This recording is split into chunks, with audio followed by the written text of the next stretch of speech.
back to the lips reaction on I'm Lips. And no, I am not coming at you today live from under the ocean or under a blanket. No, I don't know. I got a new microphone. Yay. And there's some great qualities to that. And meaning I can set things down on the desk. I can even tippity-tappity my fingers on the desk and it doesn't make a vibrational sound like my other microphone did.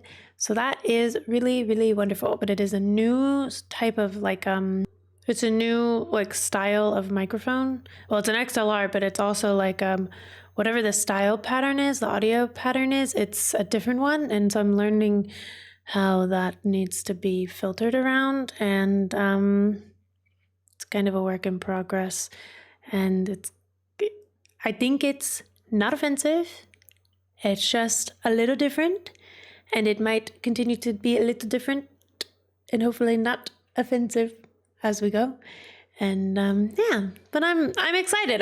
This is a pretty cool upgrade for me, and I'm excited to be learning more on the tech side, even though that is not my forte. But it is my forte: thinking, and experiencing shows with you guys. So we're going to continue our The Walking Dead journey today with season 3, episode 10. Yeah, let's get right into it, shall we? As always, full links over in Patreon. Don't forget to like and subscribe. And I will see you in the episode.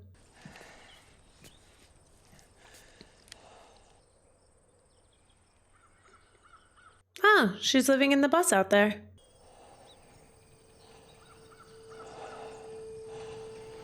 Oh, no. I wonder if that was her wedding dress.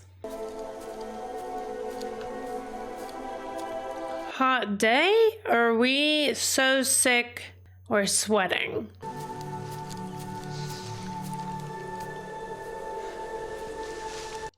Oh, Rick. That's tough. One of my biggest fears is starting to lose my mind, being aware of it, but not being able to stop it, or not being able almost watching yourself do things that you're like, oh, we're not all there. Rick, honey. Michonne is like, sir?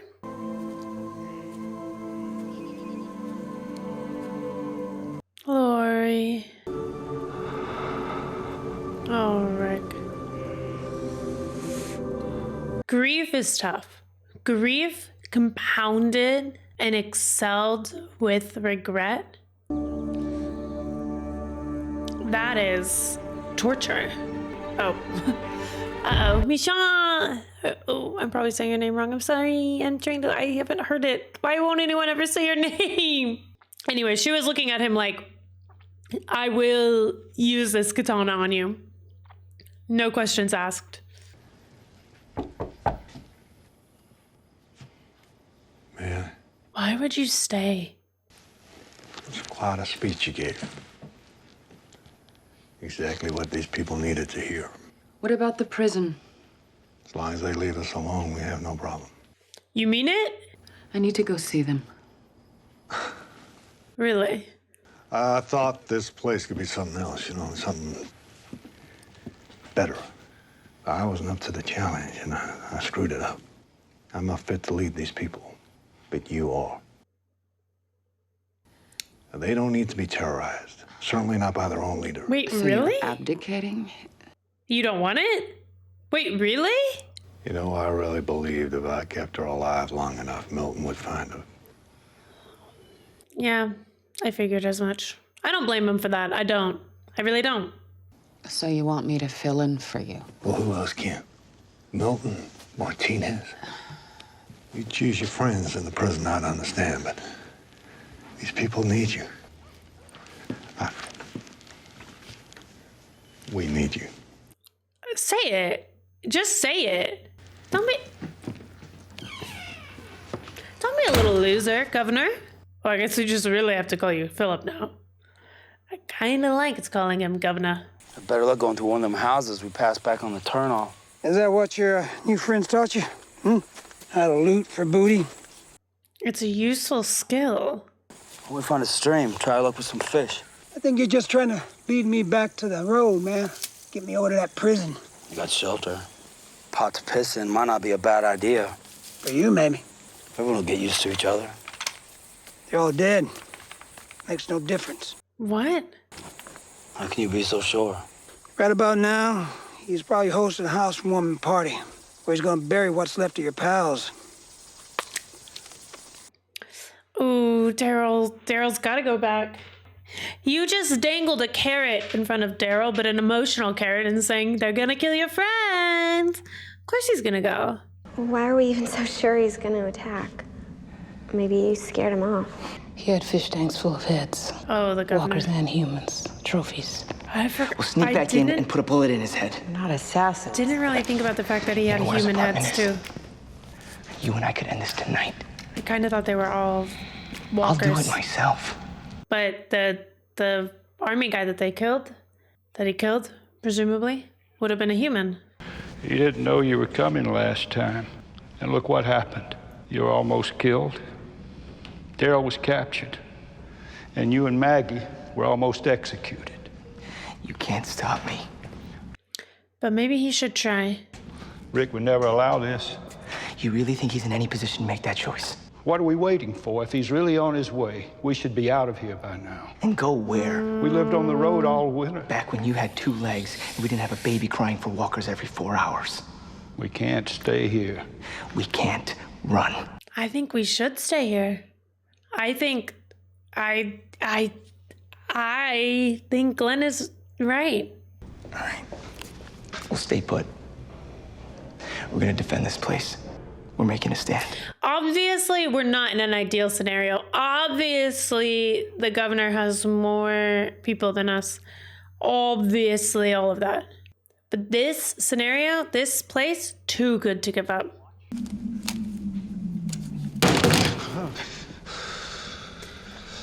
You could have just tapped him on the shoulder, dude. I was trying to induce a meditative state. A what? Meditative? You've been invaluable. You intend to stay? Leaving's never crossed my mind. Because I count on you. And not just for your expertise, but I consider you a friend. Okay, first of all, what are the expertise that he actually has? Me too. And second of all, I you counted don't... on Merle as well. Uh-oh. You're going to take it all out on him. He won't be able to save your daughter, and now your daughter's really, really dead. Martinez, he's a good soldier. He'd take a bullet if I needed him to. Would you? I would. Yes. No. And Andrea, I'm not sure where her loyalties lie. You keep tabs on her for me. Of course. The music and everything makes it so eerie, like it is. But he's like, I just expect him to be eerie and creepy and not chill at all. Where's Martinez? I don't know. Did you see him leave? Yeah, Who is he with? Karen, it's okay. You can tell me. I don't know anything. Interesting. Where is he? Where's who? The governor. He's out on a run. On a run? A run meaning what, specifically? Supplies would be a safe bet. We were wiped out. Why did I think he was just going out on a cheeky little jog? And I was like, that sounds like the most psychotic thing he's done yet. Running? In this economy? In an apocalypse? A jog? I'm sure he's okay if that's what you're worried about. It's a joke. I don't think that's what she's worried about. I think she knows she's being played. We're wasting time. Actually, she probably doesn't know. The governor's supposedly on the way, and we're stuck in here with walkers. Trapped between a rock and a hard place. For the last time, running is not an option. Glenn, if the tombs have filled up again, it may just be a matter of time before they push in here. Can't handle that with just a few of us. No. But you also can't run with an amputee and a baby. None. You going out there? Take a car and make it quick. You stay here, help with the fortifications. I'll take Maggie. You sure she's up to that? No, he's not. They haven't been able to communicate. It's interesting to see when Herschel has to be a little more heavy-handed in his approach. Where have you been? The silent treatment. We need to find out how the walkers are getting into the tombs. Are we gonna talk about this? Maggie, you need to talk about it. I do, or you do. Oh. Well, I think you both do. What do you want me to say? You want me to say he made me get naked and stand in front of him? Pushed himself against me. Did he? Rape me? No. Do you feel better? Lee, I'm not trying. I had a choice. Either I take off my shirt or he would take off your hand. I just listened to Merle beating the shit out of you in the other room. What could I do? I think she did. I think she handled it so well. I'm so proud of her. Oh, Maggie. Now go away. You got your answer. Now go away. Maggie. Oh, Maggie.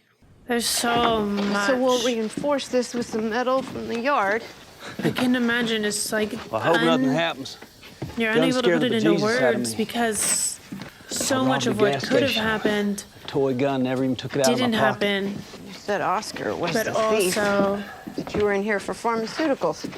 I didn't want y'all to think I was a violent man. didn't want us to think, well, Cops found me at my brother's house. Still had the water pistol in my pocket. So they turned my brother's house upside down, found his .38. Said it matched the description. oh, There you go. Armed robbery. oh man. Tell you the truth, I don't even know how to use this damn thing. Really? You're all about the truth now? It's fully loaded. Let's hope it stays that way. You're quite a lady. Carol, you are quite a lady. And you know what? You are quite a lady. And I say that as somebody who doesn't want to fuck you. Just because it's been a while. Axel. Just trying to have a little fun here. No need to get your panties all in a bundle. You hear that? Wild animals getting wild. Oh, it's a baby. Oh no. Hey, man, I ain't wasting my bullets. A couple of strangers ain't never cooked me a meal or fellatiated my piece. That's my policy. What? You be wise to adopt it, brother. Merle, you're you're such a lonely little fuck. Oh no. Oh no. Shut up behind her. No. Oh. Yes. Yes. I love him so much. He said, I'm going to find a new family. Oh, but then he's going to find a new family. Daryl. My heart. Oh!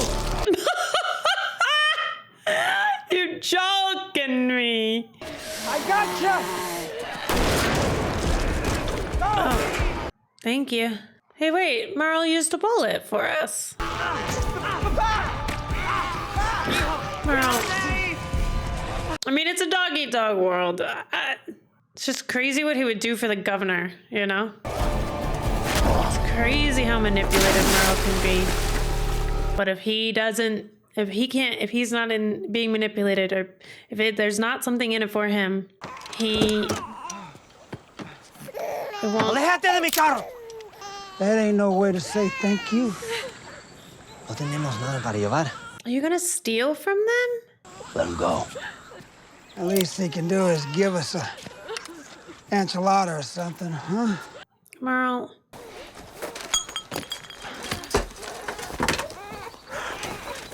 Get out of the car. I know you're not talking to me, brother.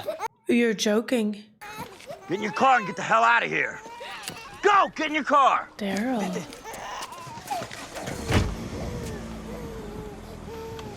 Also, Merle, you didn't do it. You used one bullet and it was to save your baby brother. You did not do anything to protect those people. You do not deserve any of their stuff. You do not get to reap the rewards of kindness.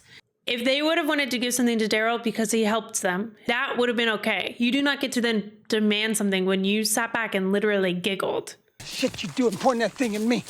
They were scared, man. They were rude, is what they were. Rude, and they owed us a token of gratitude. No, they didn't. Nothing. Yeah, you helping people out of the goodness of your heart, even though you might die doing it.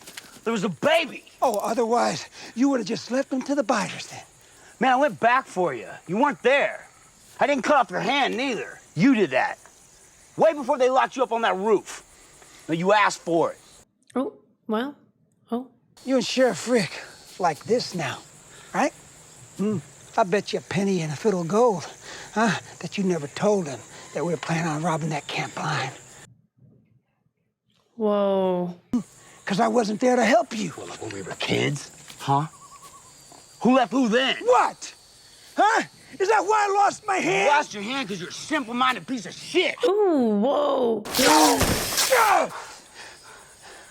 Oh, he is stronger, though, isn't he? Oh. Oh. I didn't know Daryl. he was. Yeah, he did. He did the same to you. That's why you left first. Oh. I had to, man. I would have killed him otherwise. Oh. Where you going? Back where I belong. I can't go with you. I tried to kill that black bitch. Damn near killed the Chinese kid. He's Korean. You know, I may be the one walking away. You're the one that's leaving. Again. I'm gonna need a moment to let that one sink in and really make sense to me. Glenn? Oh, that kind of made me sad. Glenn! You're not going back to Woodbury, are you? No, I'll go with you. I got it. By yourself? You went on a simple formula run and got the crap beat out of you. Maggie was attacked. You're saying this is my fault? No. I did what I could. I know you did. He's just trying to let you know you're not indestructible. I trust you with a life. I still do. This rage is going to get you killed. What are you proving? Good question. Proving to himself that he's not weak, that he can protect people. It's overcompensating for what just happened to him. Trauma response for sure. Say what you want to say to him, Herschel. She's hungry. Did she cut herself? Could you help me feed her? I want to make Daddy something to eat. I see what you're doing, Beth. Give her something to do. A life to take care of. Oh, it's the simple little things. It's the way that everyone just does these little things to care for people without, like, heavy exposition that make me cry. You know I wouldn't have hobbled all the way down here if it wasn't important. Are you coming back soon? Oh, he doesn't sound very good. Glenn's on a warpath. Smart as he is, he can't fill your boots. I'm afraid he's reckless. We need you now more than ever. Well, if you're so worried about him, you lead. Rick. I saw something. There we go. There's the opening up. I'm seeing Lori. Look, I know it's not really her. It's got to mean something, you know. Was it her on the phone? Oh, he even knew that. Do you see him now? You're looking for him. I'm waiting. For what? Something. There's hope in There's the an music answer. playing. Yeah, answer. Come on in. You need rest. He does need rest. I feel hope, though, It's not actually. safe out here.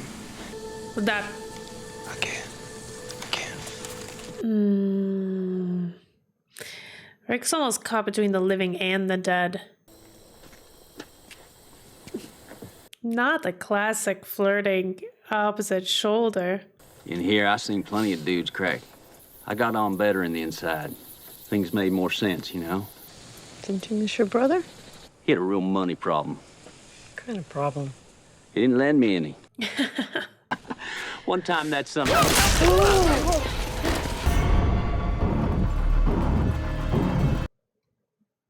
Oh, shit.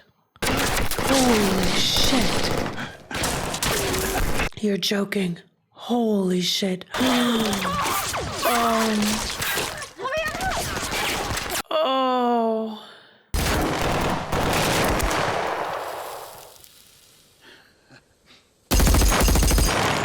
Okay, so not even trying, just trying to intimidate. I mean, yeah, he was obviously trying with some of the shots he had, but that last little bit was just to keep intimidating us and wasting ammo. Here. Maggie? Holy shit. Daryl? No, Daryl didn't have a car. Glenn? You're choking. No. Oh my god. Oh my gosh. What? Get the hell out of there! Yeah, no shit, Sherlock. Who just did that? Hey, someone send in the patch to nerf this guy. I swear, if that was Andrea who just rolled up in that truck, because they look petite. Okay, well that was all I ever needed to know, that the dick down that Andrea got wasn't even good enough for her to be acting the way that she did. Grow up. Grow up, stop wasting your ammo. Stop acting like blah, blah, blah, blah, blah. Makes you look fucking cool, governor. Guess what? You're lame. You're lame. Your daughter was dead before Michonne cut her head off. And I don't know. You need a therapist. Not a girl. No. A knife would be nice. A knife would be really nice to have, Rick. Glenn's back. Thank you. Daryl? And Merle? Oh, Merle's about to secure his spot back by saving everyone. Oh, Glenn.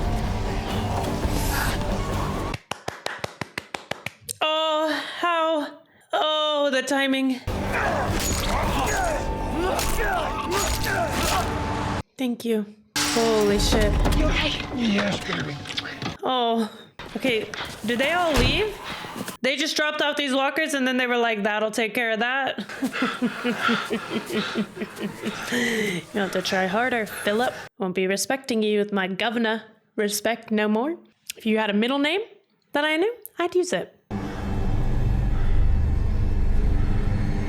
You better lock in, baby. You better lock in. I have a question, genuinely. I don't know if anyone in this camp is still here, but I'd heard a few times people say that they think this show fell off after season 2, and I want to hear you out. What didn't land for you about season 3? Because season 3 for me is like this whole episode. I was thinking, wow, this is a really great episode where we get like all these, we get this like great character. We get these great character moments, and I'm feeling, and I'm tearing up, and I'm getting mad, and I'm kind of getting to a point where I'm like, you know what, I'm done understanding and empathy. I want to choose sides sometimes. I want to do a little bit of both always, but like in the moment, obviously I want to choose sides in the moment, and sometimes you just gotta. That's just being in the moment. That's why these moments afterwards, if you ever hear me in a moment have an opinion, and then you don't come to the ending part and hear me yap, you don't give me that respect, you don't get to call me crazy for my feelings. You can disagree with me all you want, I don't care. But sometimes you guys use pretty poor sentence structure. Open the schools, I say. Jokes mostly. But yeah, no, genuinely though, like I don't know if anyone that thinks this show fell off after season 2, or if season 1 and 2 were peak of this show. I don't know if anyone at that camp would still be watching my reactions for season 3. But if you are, I am curious to know, because I think season 3 has been my favorite so far. I think the latter half of season 2 was phenomenal. I think season 1 was great. Good setup. But like the latter half of season 2, I would say better than season 1. But obviously, with the caveat that I think almost anything is better when you already know the characters. I think it's really easy for episodes to be better than like first episodes, because first episodes of anything have to be somewhat expositional. They have to be somewhat like tropey to an extent, because it has to be, I think for a show to continue on as long as something like this does, you have to start with tropes and then get deep, because you need people to latch on. And I think tropes get kind of a bad rap in the world of storytelling, because if people stay base level and like shallow and surface level with tropes, then one, you get a lot of predictability, you get a lot of stories that are told, you get a lot of stories that are just repetitive of every story is just repetitive of the same, if there's not nuance to it. But I think you can be really nuanced. And there are great stories out there that I think are very nuanced immediately. I think one that I think about a lot is like Dune. The movies, especially. The books obviously are very in-depth. But you have to read the books, right? Dune, I think, is an example of something that if you watch the movie, a first watch is almost never going to be as good as a second watch, because you almost have to big brain that movie. Respectfully, like I say that with the utmost respect for that world and building in that story. I think it is some world-class world building, but I think that movie, maybe it's just a personal thing, went a little bit over my head, because I was like, what is going on? I didn't know what everything meant. But like, I think The Walking Dead was a great first season. It was nice. It was short, which I do kind of love for a first season. And then they've built on and gotten a little more nuance. I think there was nuance in the first season. I don't know. I'm just going down a rabbit hole of my opinion on great storytelling and world building. I was thinking, like, in the middle, I was like, man, this episode is like a really great, it has a lot of great rabbit holes to go down in terms of like Maggie and her like PTSD and trauma response to everything that happened, and how difficult it is to feel things and to explain how you feel about things when you got so close to the worst thing happening. But it didn't actually happen, so you can't be like, oh, I was capital R. I hate the word. I hate saying the word. Sorry. I'm just going to say capital R. And getting so close to that, but not being able to classify it under something like that when what happened to her was traumatic, but there's not a real title for it. It gets so close to being one of the worst things that can ever happen to somebody. But just because that thing didn't happen doesn't mean that what happened to her and what she went through and what she experienced and the responses she had and the way that she chose to communicate, well, not communicate, but the way that she had to, one of them had to be the one to save the other. And it ended up being Maggie. And the way to do that was to basically throw the rest of the group in their safe space under, like, out their place, their safetyness, their location.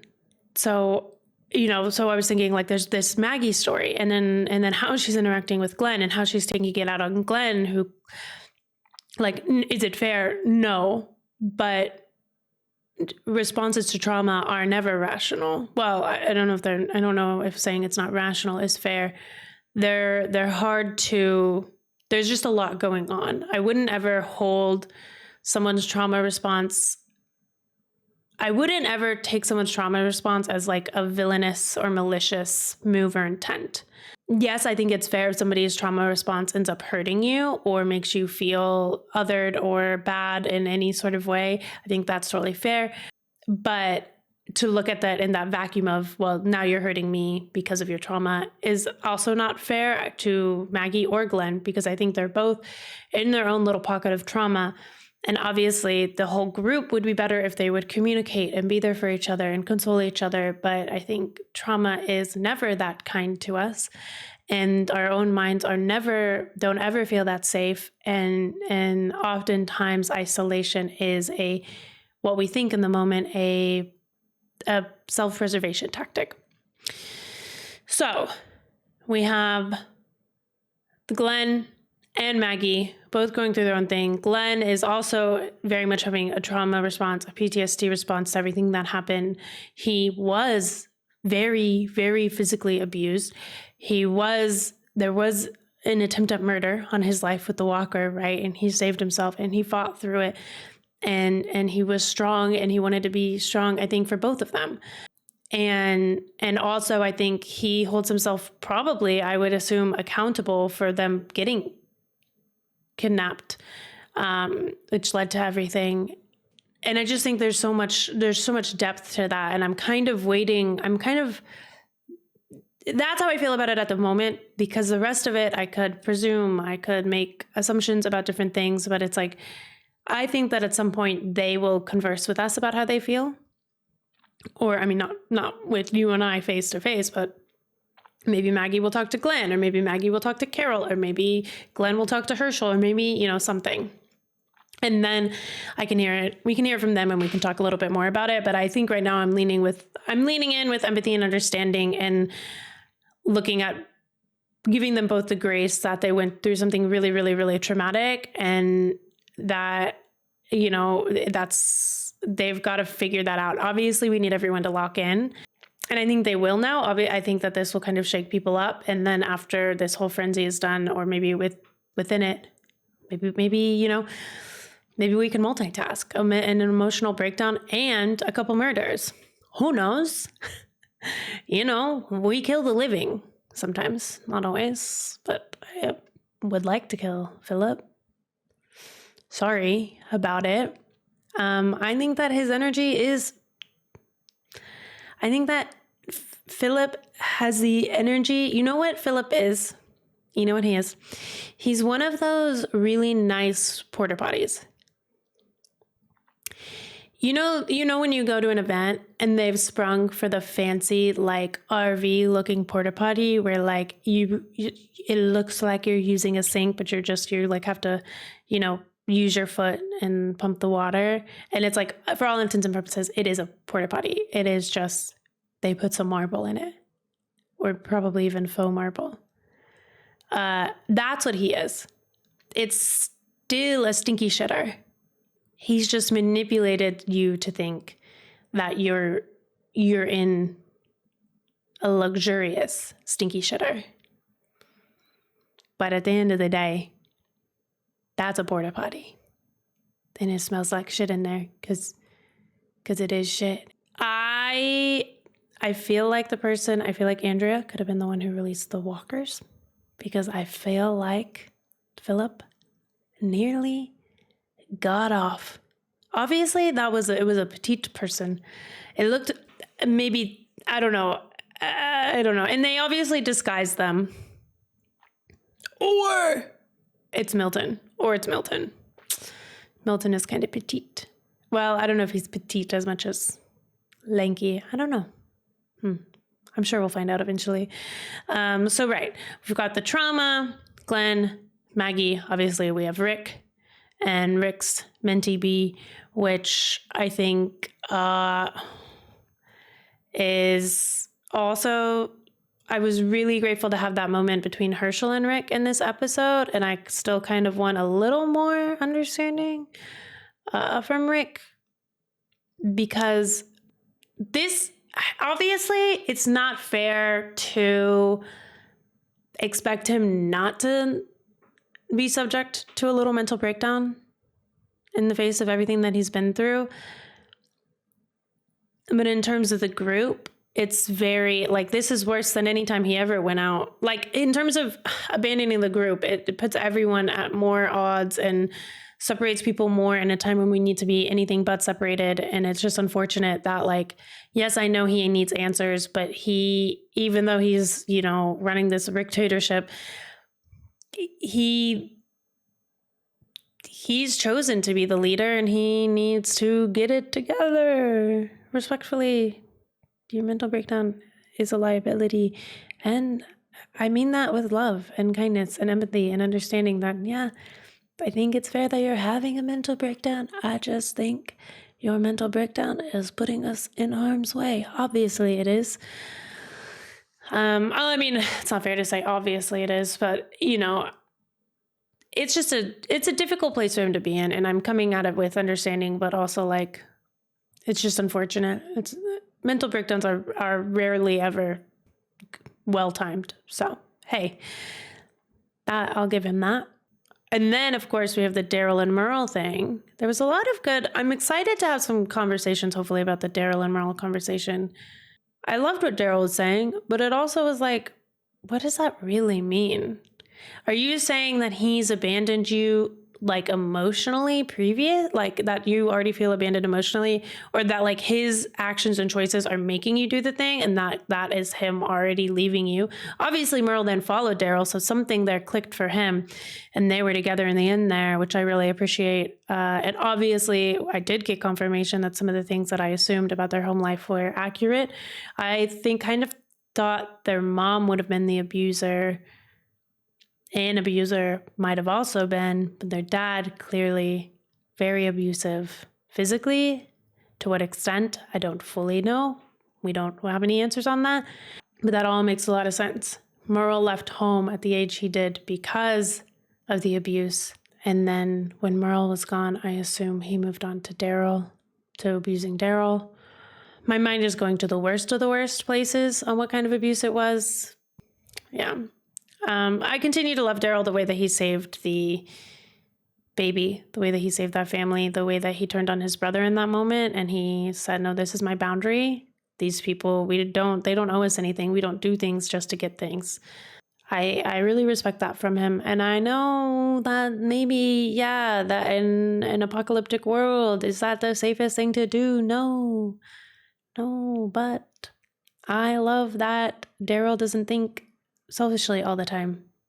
That's one of the things that's so endearing about him, is that he does think about other people and he does take a risk to save other people. And those are the ways that we will get farther in this world. Honestly, catch more flies with honey. That's the saying.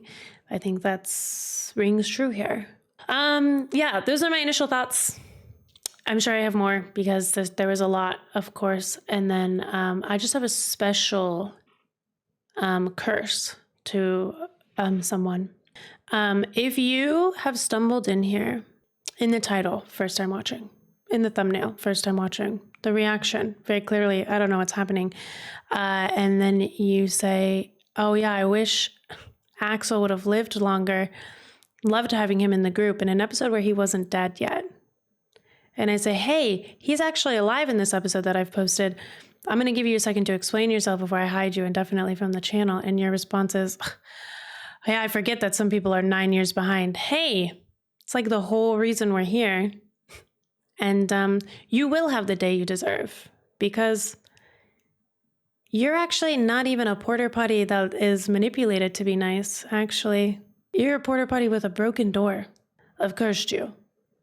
Not really. I don't know how to curse people, but if I did, you'd be cursed. If anyone says like, oh my God, you need mods, I have one. The message alone, it was like the very last itty bitty sentence on like a paragraph of a message that was like pretty nice. And then just, hey, spoiler. So you're not cool. You're actually just a loser. And if you're still watching my channel, I'd rather you just not even be here. You're hidden. I'll never see your comment. Oh, sorry. Not. Yeah, that one pissed me off. Special shout out to that villain. Sorry you need validation in your life and attention so much because you're clearly not getting it at home. That's a little lesson. I will hide you. I am not afraid to hide you. I do not need your attention. And that's not fair. I kind of do. I am a Leo and I love when you guys like my videos. And I love when you comment, and I love when you're here, and I love when you watch my stuff. But it is not worth it to have people commenting who think spoiling is like funny. That's a weird thing. So that's just a last little PSA. You know, I had to say it. It is what it is. It didn't really take away. I mean, it did. I didn't think Axel would die this episode, but yeah. I understand when you guys are like, you need a mod, you need a mod, you need a mod. In a perfect world, yeah, having a mod or mini mods would make it so that I never get spoiled. But here's the thing. I'm always looking at the comments. You guys can comment any second of any day. If you comment at 12:09 a.m. and I look at it at 12:09 and half a second later a.m., my mod's not going to catch it in that second. Having a mod is not going to save me. The only thing that can save me is opening the schools, people getting a life, people not being weird and dumb. That's the only thing that will save me. So stop yelling at me to get a mod. I have one. I have one. It will never stop the idiots from being idiots because people love, they're like little vampires and they see joy and they see someone experiencing something for the first time and they go, I want to suck the enjoyment out of your life. And so they try their hardest, but guess what? You one and done. You don't ever get to try again. So, yeah, have a good one, okay? I'll see you in the next one, episode 11. I'm so excited. This is a great season. Again, so curious. People who think season 3 isn't great. I mean, obviously don't tell me like, oh, season 4 is better, blah, blah, blah, blah, blah. I'm specifically asking, like, there are people who said that season 2 was the best season, and I currently think season 3 is better than season 2. I don't know. Art's subjective. It always is. It always will be. I also have a tendency to like certain things more in a moment, and then in hindsight, I don't know, things change. Always. Whatever. See you on the next one. Bye, guys.